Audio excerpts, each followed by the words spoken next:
Peringatan agar memperbaiki diri sendiri. Masya Allah.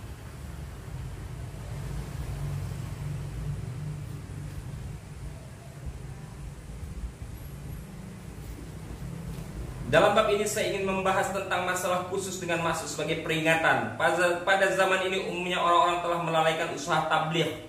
Sedangkan orang yang telah melakukan usaha tabligh, mereka telah melupakan diri mereka sendiri. Dalam diri sebagian manusia terdapat satu penyakit yang khas, yaitu orang yang memberikan nasihat agama, ceramah, tulisan, taklim atau tabligh kepada orang lain yang terpikir olehnya adalah orang lain, sedangkan dirinya sendiri terlupakan. Padahal meskipun memperbaiki orang lain itu sangat penting, tapi memperbaiki diri sendiri jauh lebih penting. Banyak riwayat yang menunjukkan bahwa baginda Nabi sallallahu alaihi wasallam memberikan peringatan keras kepada orang yang menasihati orang lain, tetapi ia sendiri melakukan kemaksiatan. Nauzubillah. Ketika malam Mi'raj, baginda Rasulullah SAW melihat sekelompok manusia yang bibirnya digunting-gunting dengan gunting api neraka yang membara. Beliau bertanya, siapakah orang-orang itu?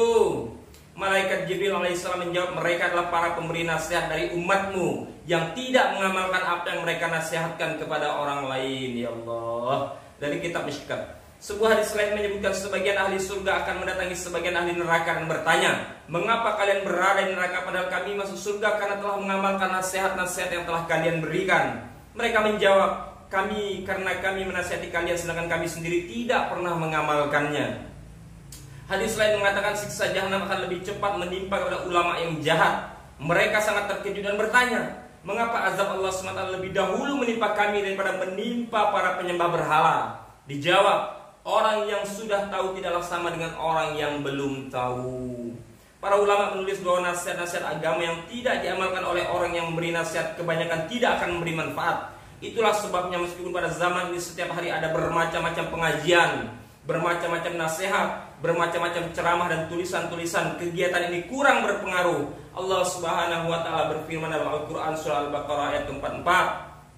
A'udzu billahi minasyaitonir rajim. Atu'muruna an-nasa bil birri wa tansawna anfusakum wa antum tatlunal kitab. Afala ta'qilun. Apakah kamu menyuruh manusia agar berbuat kebaikan sedangkan kamu melupakan dirimu sendiri padahal kamu membaca Alkitab? Maka tidakkah kamu berpikir? Ya Allah. Baginda Rasulullah SAW bersabda, ma tazalu qadama 'abdin yaumal qiyamah hatta yus'ala an urba'in an umrihi fima afnahu wa an shababihi fima ablahu wa an malihi min ainal tasabahu wa fima anfaqahu wa an ilmihi madza amila fihi. Ya Allah. Tidak dapat bergeser kaki seorang hamba pada hari kiamat sehingga ia ditanya 4 perkara. Tentang umurnya, untuk apa ia habiskan. Tentang kemudahannya, untuk apa ia gunakan. Tentang hartanya, dari mana ia dapatkan dan kemana ia belanjakan. Dan tentang ilmunya, apakah ia sudah mengamalkannya. Hadis riwayat Baihaqi dari kitab At-Targhib. Tidak dapat bergeser kaki seorang hamba pada hari kiamat sehingga ia ditanya 4 perkara. Tentang umurnya, untuk apa ia habiskan. Tentang kemudahannya, untuk apa ia gunakan. Tentang hartanya, untuk apa ia dapatkan, dari mana ia belanjakan dan kemana ia belanjakan. Dan tentang ilmunya, apakah ia sudah mengamalkannya. Hadis riwayat Al-Baihaqi dari kitab At-Targhib. Sayyidina Abu Darda radhiyallahu anhu, seorang sahabat yang terkenal, berkata, yang paling aku takuti adalah pertanyaan yang akan ditanyakan kepadaku di hari kiamat di depan seluruh manusia, yaitu apakah kamu telah mengamalkan ilmu-ilmu yang kamu pelajari? Seorang sahabat bertanya kepada baginda Nabi sallallahu alaihi wasallam, siapakah makhluk yang paling buruk? Rasulullah SAW menjawab, jangan bertanya kepada mengenai hal-hal buruk, bertanyalah mengenai hal-hal yang baik. Makhluk yang paling buruk adalah ulama yang jahat atau yang ulama yang su'. Baginda Nabi SAW bersabda, ilmu itu ada 2 macam. Pertama, ilmu yang hanya ada di bibir. Ilmu yang demikian justru akan menjadi alasan bagi Allah SWT untuk menyiksa pemiliknya.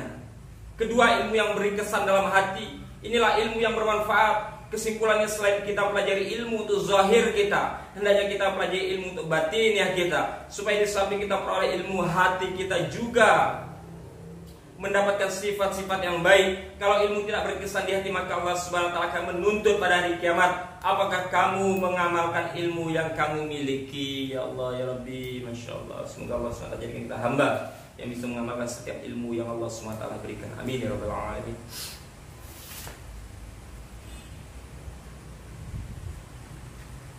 Hadis ke-15, keutamaan zikir secara umum.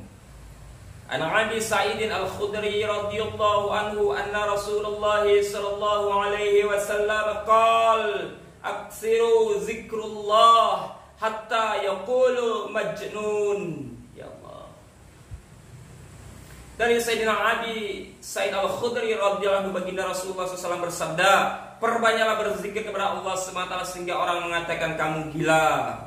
Riwayat lain menyebutkan berzikirlah kepada Allah SWT sebanyak-banyaknya sehingga orang-orang munafik mengatakan kamu riya. Hadis riwayat Ahmad, Abu Ya'la, Ibnu Hibban, Al-Hakim.